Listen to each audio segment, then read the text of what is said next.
Hello Chartered Accountants. In the video CA Inter Costing Chapter number 15 Budget and Budgetary Control. அதில் Practical Problems 7 and 8 பார்க்கலாம். First வந்து Question 7. GKSA Limited is drawing a production plan for its two products Minimax and Heavy High for the year 22-23. இந்த company என்ன பண்ணுறாங்கன்னா two products வந்து manufacture பண்ணுறாங்க. அதனுடைய details வந்து கொடுத்துருக்காங்க. எவ்வளோ ப்ரொடக்ஷன் பண்ண போகிறோம் அப்படிங்கிற டீட்டெயில்ஸ் வந்து கொடுத்துருக்காங்க. என்னென்ன டூ ப்ராடக்ட்ஸ்னால் Minimax and Heavy High 22-23. The company policy is to hold closing stock of finished goods at 25% of the anticipated value of the sales of the succeeding month. அப்போ வந்து ஜான்வரியாக இருந்தால் பிப்ரவரியில் எவ்வளோ சேல்ஸ் ஆக போகுமோ ஆன்டிசிபேட் பண்ணுவாங்கன்னா கெஸ் பண்ணுவாங்க இவ்வளோதான் ஆகும் அப்படின்னு ஃபோர்காஸ்ட் பண்ணுவாங்க. அந்த ஃபோர்காஸ்ட்லேருந்து 25% வந்து ஜனவரியோட க்ளோசிங் ஸ்டாக்காக வச்சுருப்பாங்க. இதேமாதிரி தான் நெக்ஸ்ட் மந்தோட சேல்ஸை வந்து கண்டுபிடிச்சி அந்த சேல்ஸில் 25% வந்து இந்த மந்தோட க்ளோசிங் ஸ்டாக்காக வச்சுருப்போம். இதுதான் இந்த கம்பெனியோட பாலிசி. வேறு என்ன கொடுத்துருக்காங்க? இந்த following are the estimated data for the two ப்ராடக்ட்ஸோட டேட்டாஸ் கொடுத்துருக்காங்க. பட்ஜெட்டட் ப்ரொடக்ஷன்ஸ் யூனிட்ஸ் எவ்வளோ யூனிட்ஸ் ப்ரொடக்ஷன்ஸ் பண்ண போகிறேன்னு பட்ஜெட் பண்ணியிருக்காங்கன்னா மினிமேக்ஸ் வந்து 1,80,000, ஹெவி ஹை வந்து 1,20,000 units. Direct material cost per unit, direct labour cost per unit, அதுக்கப்புறம் மேனுஃபேக்சரிங் ஓவர் ஹெட்ஸ். ஓகே, அதை ப்ரொடியூஸ் பண்ணுறதுக்கு மெட்டீரியல் காஸ்ட் எவ்வளோ ஆகுதுன்னா பர் யூனிட்டுக்கு 220 for Minimax, 280 for Heavy High. Direct labour cost per unit எவ்வளோனா 130 for Minimax, 120 for Heavy High. Manufacturing overheads 4 lakh, Heavy ஹைக்கு வந்து 5 lakh. The estimated units to be sold in the first 4 months of the year 20-23 are as under.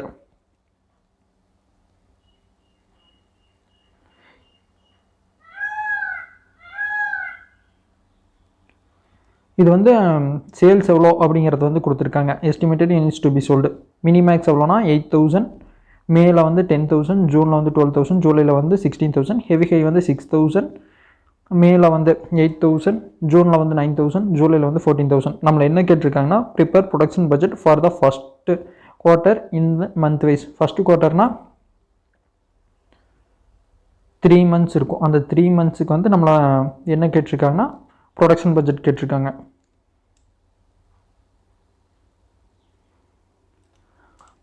Easy தான். First வந்து என்ன பண்ணுவோன்னா எவ்வளோ units வந்து produce பண்ணுறோம்,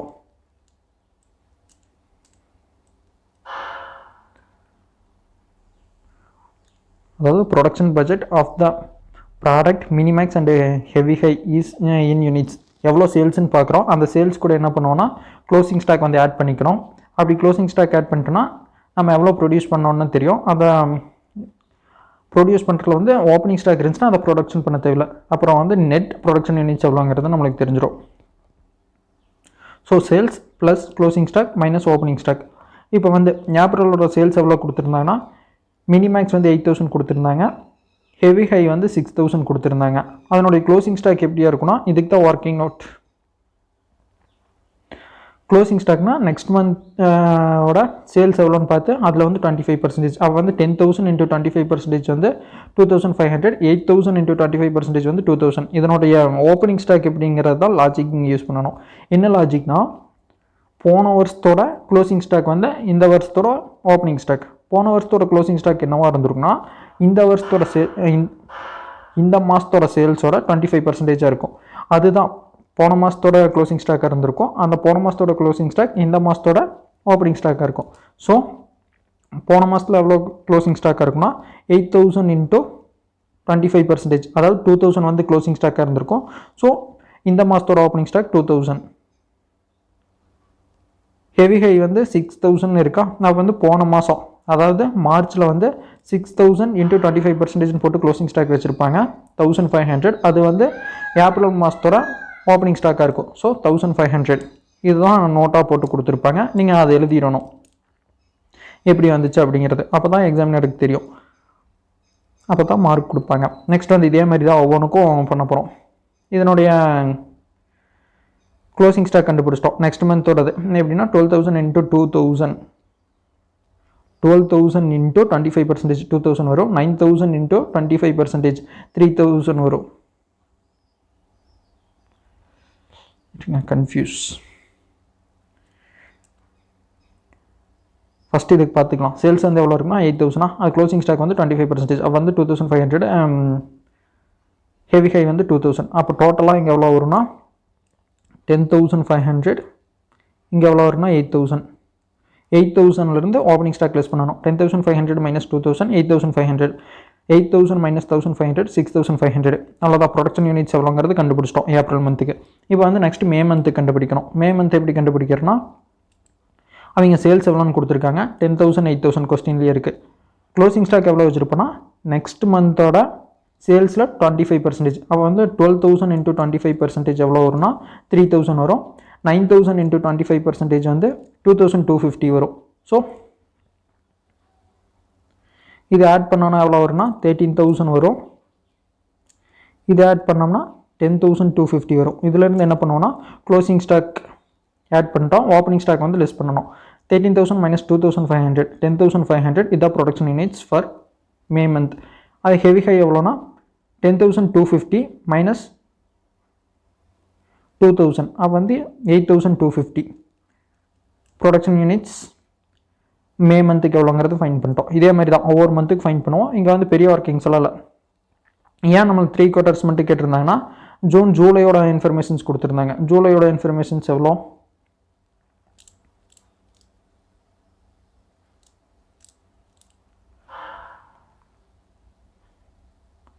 ஜூலோடைய information வந்து 16,000. அப்போ வந்து 16,000 இன்ட்டு 25%. அப்போ வந்து எவ்வளோ இருக்குன்னா 4,000 இருக்கும்.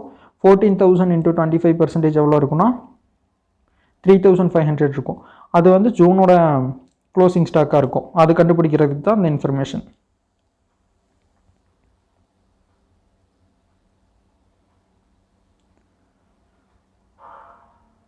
3,000. நெக்ஸ்ட் வந்து 14,000 இன்ட்டு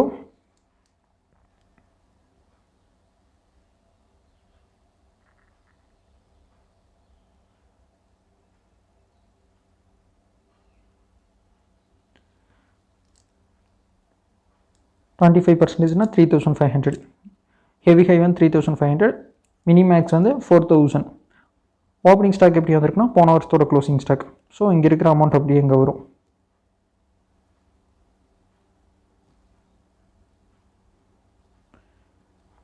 இங்கே இருக்கிற அமௌண்ட் வந்து க்ளோசிங் ஸ்டாக்காக இருக்கிறது இந்த வருஷத்தோட ஓப்பனிங் ஸ்டாக்காக வரும். இதே மாதிரி தான் ஒவ்வொன்றுக்கும் இருக்கும்.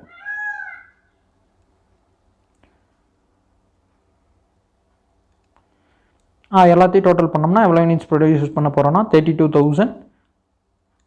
மினிமேக்ஸ் வந்து 32,000. ஹெவி ஹை வந்து 25,000. இவ்வளோ தான் கொஸ்டின் கேட்டிருந்தது. நெக்ஸ்ட் என்ன ப்ரொடக்ஷன் காஸ்ட் பட்ஜெட் எவ்வளோ காஸ்ட் ஆகும் அப்படிங்கிறது. சிம்பிளாக இங்கே எவ்வளோ யூனிட்ஸ்னு கண்டுபிடிச்சிட்டோம்ல. ஸோ அதால் இன்டூ பண்ணனா ஒவ்வொரு ரேட்டும் டைரக்ட் மெட்டீரியல் எவ்வளோ ஆகுனா ப்ரொடக்ஷன் பண்ணுறது எவ்வளோன்னு ஃபைன் பண்ணிட்டோம். காஸ்ட் பட்ஜெட் எப்படின்னா எவ்வளோ units of material direct material தேவைன்னா அதை ஒன்றும் சொல்ல. ஸோ 32,000 இன்டூ அந்த ரேட் எவ்வளோங்கிறது போட்டோம்னா வேலை முடிஞ்சு 32,000 இன்ட்டு 220. அப்போ வந்து அமௌண்ட் எவ்வளோன்னு கிடச்சிரும் 70,40,000. 25,000 இன்ட்டு 280 70 lakh. இது வந்து direct material for minimax and heavy High. Direct labour எப்படின்னா அதே மாதிரி தான் எவ்வளோ யூனிட்ஸ் அதுக்கப்புறம் ரேட் எவ்வளோ 32,000 இன்ட்டு 130 41,60,000 கிடைக்கும். 25,000 இன்ட்டு 120 30 lakh கிடைக்கும். நெக்ஸ்ட் வந்து மேனுஃபேக்சரிங் ஓவர் ஹெட்ஸ் 4 lakh வந்து 1,80,000 யூனிட்ஸுக்கு. 4 lakh வந்து எவ்வளோனா 1,80,000 யூனிட்ஸ்க்கு. ஏன்னா கொஸ்டின்லேயே கொடுத்துருக்காங்க 1,80,000 யூனிட்ஸுக்கு தான் ஓவர் ஹெட்ஸ் வந்து 4 lakhன்னு. ஸோ இது வந்து 1,80,000 யூனிட்ஸ்னால் நம்ம எவ்வளோ யூனிட்ஸ் வந்து ப்ரொடியூஸ் பண்ணுறோம் 32,000க்கு. ஸோ 32,000 யூனிட்ஸ்க்கு எவ்வளோ வருது அப்படிங்கிறது வந்து பிரித்து போடணும். அது வந்து 71,111 வரும். அப்படியே 111 போயிட்டே இருக்கும். ஸோ ரவுண்ட் ஆஃப் பண்ணி 71,111. அதே மினிமேக்ஸ் பார்த்துட்டோம். அதுக்கப்புறம் ஹெவி ஹை எவ்வளோனா 5 lakh இருக்குது. எவ்வளோ யூனிட்ஸுக்குனா இது 1,20,000 யூனிட்ஸுக்கு. நம்ம எவ்வளோ யூனிட்ஸ் ப்ரொடியூஸ் பண்ணுறோம் 25,000. ஸோ 25,000 யூனிட்ஸ்க்கு எவ்வளோனா 1,04,167. இங்கே இம்பார்ட்டண்ட் இதை நோட் பண்ணிக்கணும். இந்த மேனுஃபேக்சரிங் ஓவர் ஹெட்ஸ் இந்த கரெக்டாக எவ்வளோ யூனிட்ஸ் ப்ரொடியூஸ் பண்ணுறோமோ அதுக்கு மட்டும் பண்ணணும். எல்லாத்தையும் இப்போ ஆட் பண்ணிங்கன்னா உங்களுக்கு வந்து காஸ்ட் எவ்வளோ அப்படின்னு தெரிஞ்சிடும். 70,40,000 ப்ளஸ் 41,60,000 ப்ளஸ் 71,111 அது வந்து 1,12,71,000 ட்ரிபிள் ஒன். நெக்ஸ்ட் வந்து ஹெவி ஹைக்கு எவ்வளோனா 70 lakh ப்ளஸ் 30 lakh 1 crore ஆகும். 1 crore ப்ளஸ் 1,04,167 1 crore 1,04,167 இதுதான் ஹெவி ஹைக்கு. அவ்வளோதான், இந்த சம் முடிஞ்சு. நெக்ஸ்ட்டு வந்து கொஸ்டின் நம்பர் 8 லாஸ்ட் சம்.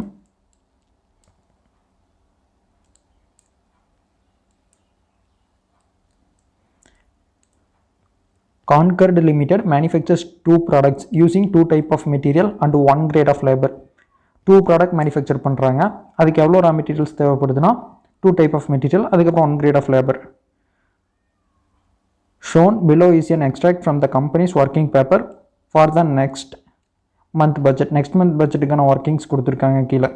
அப்போ வந்து பட்ஜெட்டட் சேல்ஸ் எவ்வளோ அப்படிங்கிறது கொடுத்துருக்காங்க. ப்ராடக்ட் ஏ வந்து 2,400, ப்ராடக்ட் பி வந்து 3,600.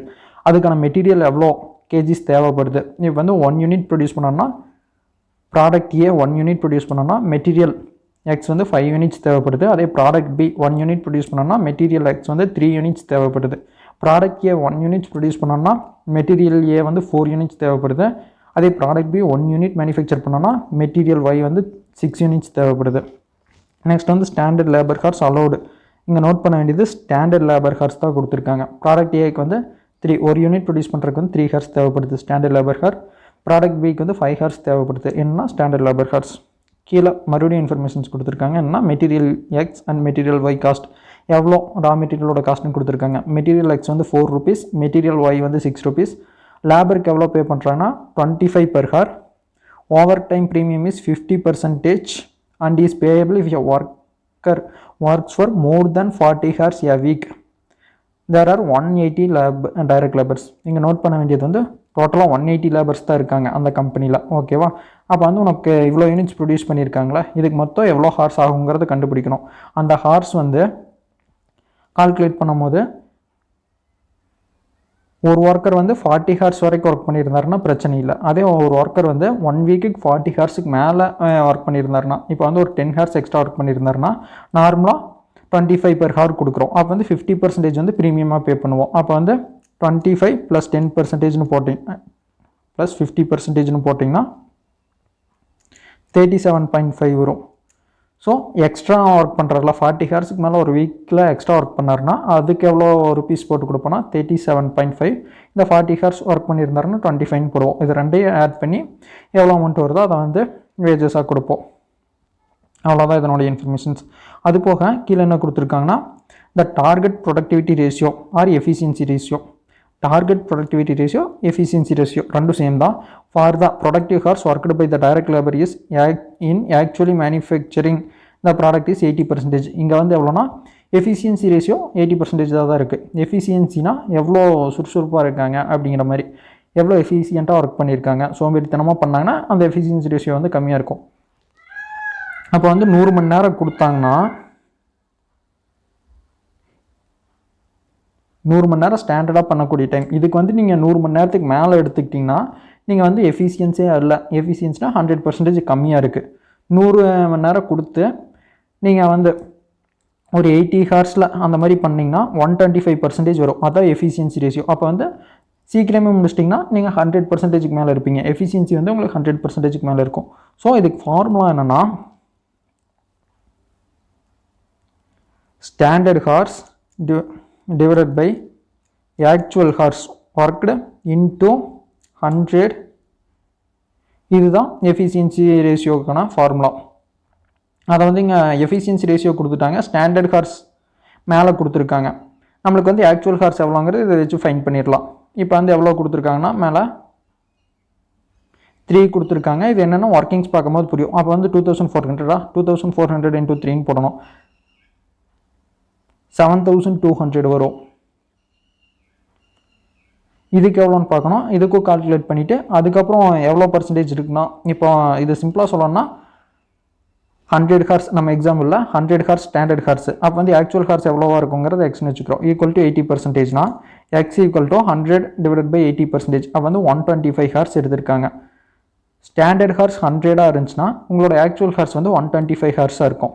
அவ்வளோதான் இதனுடைய லாஜிக். 80% தான் நீங்கள் எஃபிஷியண்ட்டாக இருந்திருக்கீங்க. அப்போ 125 மணி நேரம் 100 மணி நேரம் கொடுத்தாங்கன்னா நீங்கள் அந்த வேலையை செய்கிறதுக்கு 125 மணி நேரம் எடுத்திருப்பீங்க. அந்த 125 மணி நேரத்துக்கு கம்பெனி பே பண்ணி தான் ஆகணும். நீங்கள் எஃபிஷியன்ஸாக இல்லைனாலும் உங்களை வேலையில் வச்சுருக்கிறது அவங்க தப்பு தானே. ஸோ அதை பே பண்ணி தான் ஆகணும். அது போக in additions non productive down time is budgeted at 20% of the productive working hours work. Productive hours ஒர்க்குன்னா இப்போ 125 மணி நேரம் ஒர்க் பண்ணியிருப்பீங்களா, இது வந்து நீங்கள் ஒர்க் பண்ணுற ப்ரொடக்டிவ் ஹார்ஸ். அந்த ஹார்ஸில் 20% வந்து நான் ப்ரொடக்டிவாக இருக்காமா.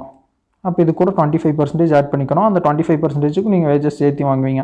நான் ப்ரொடக்டிவ் ஹார்ஸ்னால் லஞ்ச் டைம், பிரேக் டைம், அதுக்கப்புறம் மெஷின்ஸ்க்கு செட்டப் பண்ணுறது, அந்த மாதிரி டைம். அதான் நான் ப்ரொடக்டிவ் டைம். அந்த நான் ப்ரொடக்டிவ் டைமுக்கும் நீங்கள் பேமெண்ட் வாங்கிக்கலாம். There are 4-5 days week. 4-5 days வீக்னா 4 வீக்ஸ் இருக்குது. ஒவ்வொரு வீக்ஸ்க்கு எவ்வளோனா 5 days இருக்குது. எக்ஸாம்பிளுக்கு எடுத்துட்டோம்னா மண்டேலேருந்து ஃப்ரைடே வரைக்கும் ஒர்க் இருக்கும். ஒரு மாதத்துக்கு 4 வீக் அந்த கணக்கில் இருக்கும் போல். Budget period and it is anticipated at the sales and productions will occur evenly throughout the whole period. இந்த பீரியடில் வந்து ப்ரொடக்ஷன்ஸ் வந்து ஈக்குவலாக தான் நடக்குது. ஒரு நாளைக்கு 100 ப்ராடக்ட்ஸ் ப்ரொடியூஸ் பண்ணாங்கன்னா நெக்ஸ்ட் டேவும் 100 ப்ராடக்ட் தான் ப்ரொடியூஸ் பண்ணுறாங்க. அந்த ஃப்ளக்சுவேஷன்ஸ்லாம் எதுவும் இல்லை. It is anticipated that stock at the beginning of the period will be. பிகினிங்கில் எவ்வளோ இருக்குங்கிறத கொடுத்துட்டாங்க. ஸோ இதுலேருந்து நம்மளுக்கு என்ன தெரியும்னா எவ்வளோ ப்ரொடக்ஷன் பண்ணணும், எவ்வளோ பர்ச்சேஸ் பண்ணணும் அப்படிங்கிறத வந்து ஃபைன் பண்ணிடலாம். ப்ரொடக்ஷன்ஸ் எவ்வளோ பண்ணுவோம், சேல்ஸ் எவ்வளோங்கிறது சொல்லியிருக்காங்க, plus closing stock minus opening stock. இங்கே வந்து க்ளோசிங் ஸ்டாக் வந்து கீழே கொடுத்துருக்காங்க. க்ளோசிங் ஸ்டாக் டைரெக்டாக கொடுக்கல, ப்ராடக்ட் ஏ வந்து 4 days சேல்ஸ் அப்படின்னு கொடுத்துருக்காங்க. அப்போ வந்து நம்ம சேல்ஸ் எவ்வளோன்னு கால்குலேட் பண்ணுவோம். இப்போ சேல்ஸ் எவ்வளோனா எப்படி கால்குலேட் பண்ணுவோன்னா 5 days வீக்ஸ் இருக்கா, சேல்ஸ் அவங்களே கொடுத்துட்டாங்க. அப்போ வந்து டோட்டலாக எவ்வளோ டேஸ் இருக்குதுன்னு பார்க்கணும் 1 வீக்குக்கு. அப்போ வந்து 4 × 5 20 days இருக்குது. Equal to 20 days. 20 days sales தான் மேலே கொடுத்துருப்பாங்க. எவ்வளோனா 2400. 2400 வந்து 20 daysக்குனா 4 days சேல்ஸ் வந்து க்ளோசிங் ஸ்டாக்னு கொடுத்துருந்தாங்களா. 2400 க்ளோசிங் ஸ்டாக் எப்படி ஃபைன் பண்ணுவோன்னா அதானே கேட்டிருந்தாங்க 4 days எல்லாம். அது வந்து 2400 டிவைடட் பை இது 20 daysக்குனா எனக்கு 4 daysக்கு எவ்வளோங்கிறது தேவை. ஸோ இது 15 வரும். 5ஆல் அடித்தோன்னா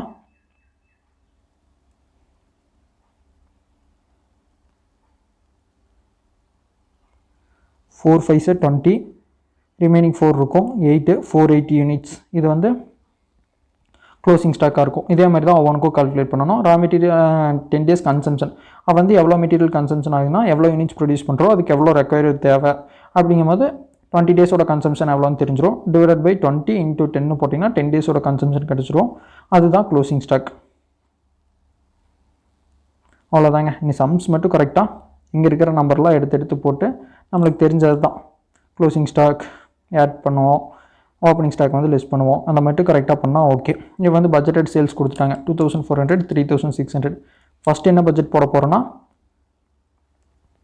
number of units to be produced production budget வந்து போட போகிறோம். அதில் வந்து நம்ம பட்ஜெட்டட் பீரியடில் எவ்வளோ டேஸ் இருக்குங்கிறது தெரியணும். 4 weeks, ஒவ்வொரு வீக்கும் 5 daysன்னு கொடுத்துருக்காங்க. So 20 days. இது வந்து ஒர்க்கிங் நோட்டில் போட்டுக்கணும். நெக்ஸ்ட் வந்து பட்ஜெட்டட் சேல்ஸ் ஆனால் 2400, 3600. நம்ம எவ்வளோ ப்ரொடக்ஷன் பண்ணணுங்கிறது வந்து க்ளோசிங் ஸ்டாக் ஆட் பண்ணணும். க்ளோசிங் ஸ்டாக் தான் கொடுக்கல. ஸோ 2400 அது வந்து 20 daysனா 4 daysக்கு எவ்வளோ அதுதான் க்ளோசிங் ஸ்டாக்காக இருக்கும். 480.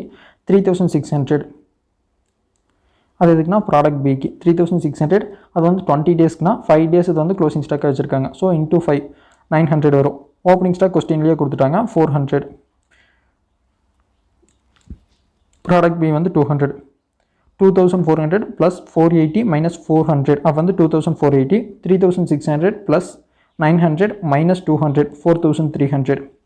அப்போ வந்து எவ்வளோ பர்ச்சேஸ் பண்ணணுங்கிறது தெரியணும். பர்ச்சேஸ் பண்ணுறதுக்கு என்ன பண்ணுவோம்னா 2480 வந்து ப்ரொடியூஸ் பண்ணுவோமா, அதுக்கு எவ்வளோ ரா மெட்டீரியல்ஸ் ஆகுன்னு பார்க்கணும். ஒரு யூனிட்ஸ் ப்ரொடியூஸ் பண்ணுறக்கு எவ்வளோன்னு கொடுத்துருந்தாங்களா, ஸோ அதால் இன்டூ பண்ணணும். ப்ராடக்ட் ஏ ப்ரொடியூஸ் பண்ணுறதுக்கு வந்து 2480, எவ்வளோ யூனிட்ஸ் ஆஃப் மெட்டீரியல் எக்ஸ் வேணும்னா 5 யூனிட்ஸ். ஸோ 2480 இன்டூ 5ன்னு போட்டிங்கன்னா 12400 வரும். அதுலேருந்து என்ன பண்ணுவீங்கன்னா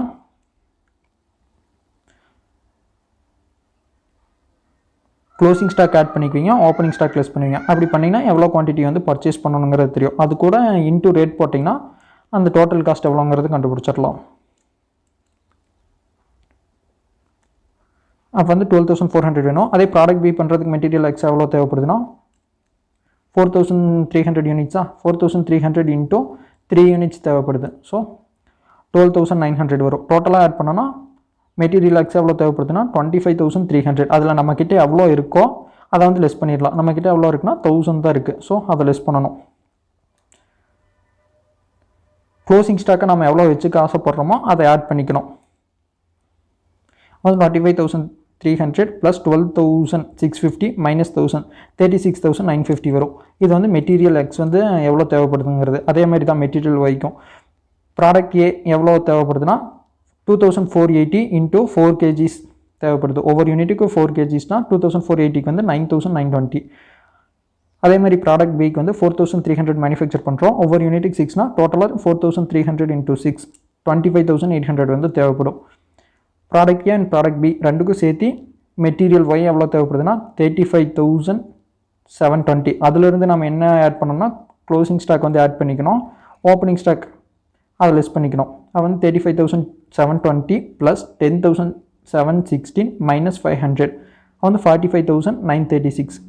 இது என்ன பண்ணுவோன்னா rate per KG of material அப்படின்னா ஒரு யூனிட்டுக்கு எவ்வளோனா அப்போ வந்து இத்தனை யூனிட்ஸ் வாங்குவோம்ல, டோட்டலாக எவ்வளோ காஸ்ட் ஆகும், மெட்டீரியல் காஸ்ட் எவ்வளோ ஆகுங்கிறத வந்து ஃபைன் பண்ணுறோம். 36950 இன்டூ 4 1,47,800. இது எதுக்குன்னா மெட்டீரியல் எக்ஸுக்கு. 45936 இன்டூ 6 2,75,616. இது வந்து மெட்டீரியல் ஒய்க்கு. நெக்ஸ்ட் என்னென்னா வேஜஸ் பட்ஜெட் போடணும். இங்கே தான் இந்த 80% எஃபிஷியன்சி, அதுக்கப்புறம் நான் ப்ரொடக்டிவ் டைம், அதெல்லாம் என்ன லாஜிக்னு பார்க்கணும். எவ்வளோ யூனிட்ஸ் ப்ரொடியூஸ் பண்ணுறாங்கன்னா 2480, 4300 வந்து ப்ராடக்ட் பி. எவ்வளோ ஹார்ஸ் தேவைப்படுதுன்னா standard hours 3 for product A, 5 for product B. அது வந்து டோட்டல் ஸ்டாண்டர்ட் ஹார்ஸ் எவ்வளோனா 7440 ஃபார் ப்ராடக்ட் ஏ, ப்ராடக்ட் பிக்கு 21500. இது எவ்வளோனா ஸ்டாண்டர்ட் ஹார்ஸா. அது வந்து ஆக்சுவல் ஹார்ஸா ப்ரொடக்ஷன்ஸ் ஹார்ஸ் எவ்வளோ தேவைப்படும்னா 7440 வந்து அலோவ் பண்ணுறாங்கன்னா அதோட அதிகமாக தானே எடுத்திருப்போம். எவ்வளோ அதிகமாக எடுத்திருப்போம்னா 125% வந்து அதிகமாக எடுத்திருப்போம். 7440 இன்டூ 125%ன்னு போட்டிங்கனாலும் இதே தான் வரும். 7440 இன்டூ 125% 9300 வரும். டிவைடட் பை 80%ன்னு போட்டிங்கன்னா அந்த ஃபார்முலா வைஸ் போடுறது. இது 125 வந்து அந்த ஃபார்முலா வச்சு ஃபைன் பண்ணோம்ல. 100 ஹார்ஸ் அவங்க அலோவ் பண்ணாங்கன்னா ஸ்டாண்டர்ட் ஹார்ஸ் 100 அலோவ் பண்ணாங்கன்னா ஆக்சுவலாக ப்ரொடக்ஷன்ஸ் ஹார்ஸ் எவ்வளோவா இருக்குன்னா 125 ஹார்ஸ் நம்ம எடுத்துக்குவோம். ஸோ அதை வச்சு 100க்கு 125னா 7440 டிவைடட் பை 100 இன்டூ 125 போட்டிங்கனாலும் சரி, 7440 இன்டூ 125%ன்னு போட்டாலும் சரி, 7440 டிவைடட் பை 80%ன்னு போட்டிங்கனாலும் சரி, ஆன்சர் சேமாக தான் வரும். நீங்கள் அந்த ஃபார்முலா மெத்தட் படியே போட்டுக்கோங்க. அப்போ வந்து 9300. இது வந்து ப்ரொடக்டிவ் ஹார்ஸ். அவங்க வந்து சோம்பேறித்தனமாக பண்ணாலும் ஏதோ ப்ரொடக்ஷன்ஸ் பண்ணிகிட்டு இருக்காங்க. அது போக அவங்களுக்கு ரெஸ்ட்டு, அதுக்கப்புறம் லஞ்ச் டைம் அந்த மாதிரிலாம் விடுவாங்களா, கேட் ஓப்பனிங் டைம் அந்த மாதிரி சில இது இருக்கும். இண்டஸ்ட்ரீஸ் பொறுத்து மாறும். அதை வந்து என்ன பண்ணுவோம்னா அதுக்கு சேலரி கொடுத்து தான் ஆகணும். 9300 அதில் வந்து 20% வந்து நான் productive time. So 9300 into 20% 1860. Product பிக்கு எவ்வளோனா 26875 இன்டூ 20% 5375. இது ரெண்டுக்கும் சேலரி கொடுத்து தான் ஆகணும். ஸோ ரெண்டே ஆட் பண்ணிக்கணும். ப்ராடக்ட் கேக்கு எவ்வளோ ஹார்ஸ் பே பண்ணணும்னா 11160. ப்ராடக்ட் பிக்கு வந்து 32250. அப்போ வந்து டோட்டலாக எவ்வளோ ஹார்ஸ் வருதுன்னா 11160 ப்ளஸ் 32250. அப்போ வந்து 43410 ஹார்ஸ் வருது. ஓகேவா. இப்போ வந்து நம்மக்கிட்ட எவ்வளோ ஒர்க்கர்ஸ் இருக்காங்க, 180 ஒர்க்கர்ஸ் இருக்காங்க. 180 ஒர்க்கர்ஸ் இருக்காங்க.